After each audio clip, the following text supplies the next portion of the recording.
She has run a Texas wildlife rescue for 24 years without a salary. Now she needs your help. By Katie Byers. Susan Dancer has worn out many cars.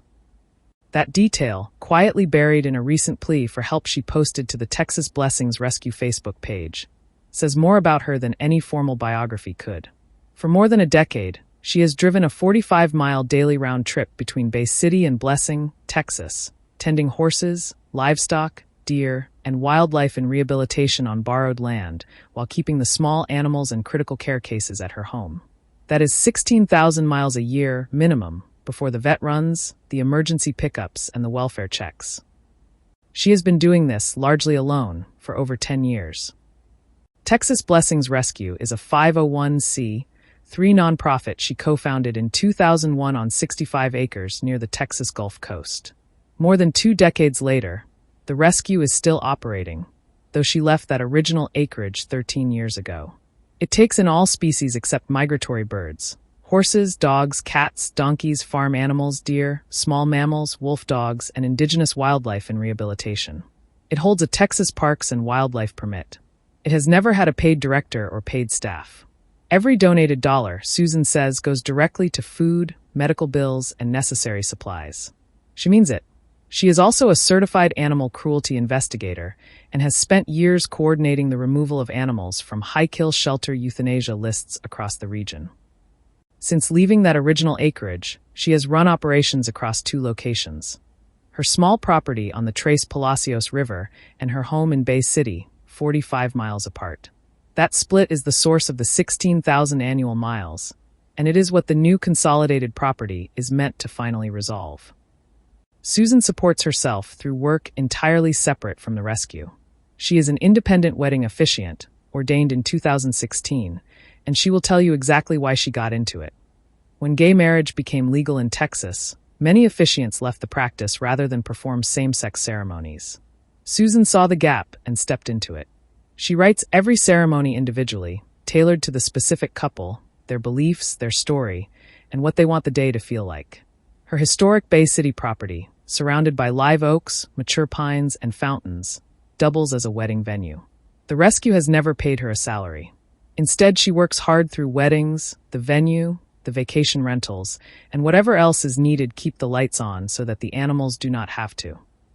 Susan is also a clean energy advocate. She has lobbied in Washington, D.C. and testified before the Texas legislature, pushing for higher efficiency standards and a full transition to a clean energy economy. The coastal plains region she works in is already feeling the weight of extreme heat, erratic weather, and ecosystem stress that clean energy policy is meant to address. She is not compartmentalizing. For Susan, animal welfare and climate advocacy are the same fight approached from different angles. She was shaped young. Raised on John Denver's music, she credits his lyrics with forming her early love of the natural world. Through conferences Denver hosted, she built relationships with people like Jane Goodall and Jean-Michel Cousteau. She carried those influences into a life of practical, ground-level conservation. Not the kind that happens in think tanks or on speaker stages, but the kind that happens at 6 a.m. when a fawn needs feeding and you are the only one there. At the end of last year, Susan took the biggest financial leap of her life. She purchased a small acreage to consolidate the rescue, to end the daily double location scramble, to build something permanent. It was, as she described it, the most faith ever required of her. The timing has proven brutal. She wrote recently, without softening it, "I find myself at the confluence of extremely hard financial times for the populace in general.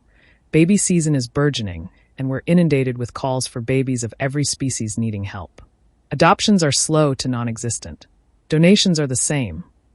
Baby season is not a metaphor. Spring in coastal Texas means an avalanche of orphaned and injured wildlife. Fawns separated from does, nestlings fallen from trees, cottontails too young to survive on their own. Every wildlife rehabilitator in the region knows the feeling. The phones do not stop. The math gets worse with every call." Susan knows this territory. She has navigated it every year for over 2 decades. But this year, for the first time, she says she is questioning her decisions, her judgment, and her ability to keep the doors open. "I'm simply not in a position to shovel money," personally, into the rescue account when the coffers are low as they are right now, she wrote.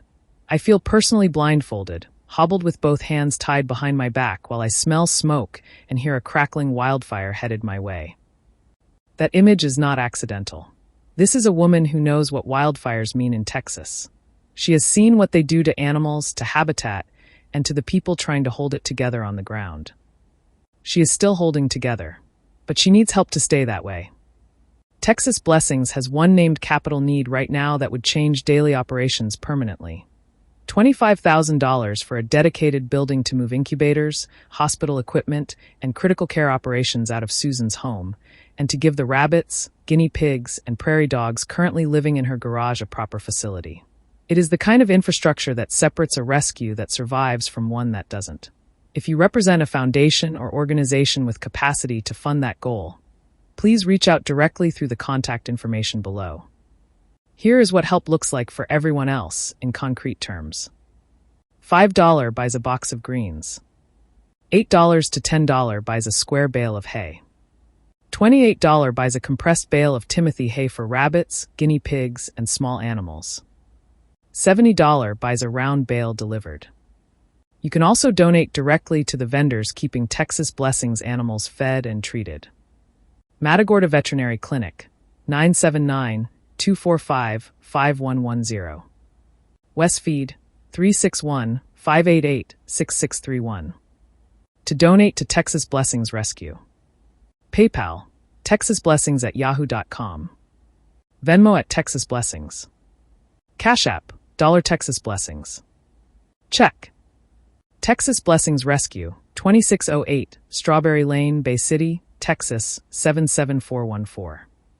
Susan said something worth sitting with. I think there's this idea that if you can't give $1 bazillion, it's not worth pitching in at all, and that's just not true. She is right. The organizations doing the most necessary, unglamorous conservation work in this country are not the ones with the biggest endowments. They are the ones with one person, a worn-out truck, a stack of hay bills, and a phone that will not stop ringing because the animals do not know it is a hard year. Texas Blessings Rescue deserves to survive this season. So do the animals counting on it. Share this. That truly helps. About Wild Tomorrow.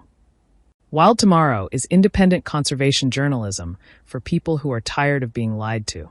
Katie Byers has spent decades in hands-on wildlife work, and she's done pretending the emperor has clothes. No feel-good fluff. No sanitized PR.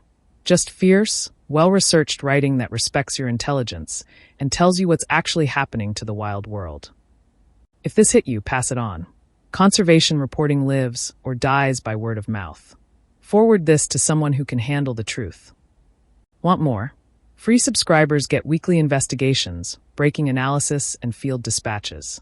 Paid subscribers get early access, monthly exclusives too hot for public posting, deep dive Dollar Trail investigations, and direct access to shape upcoming coverage.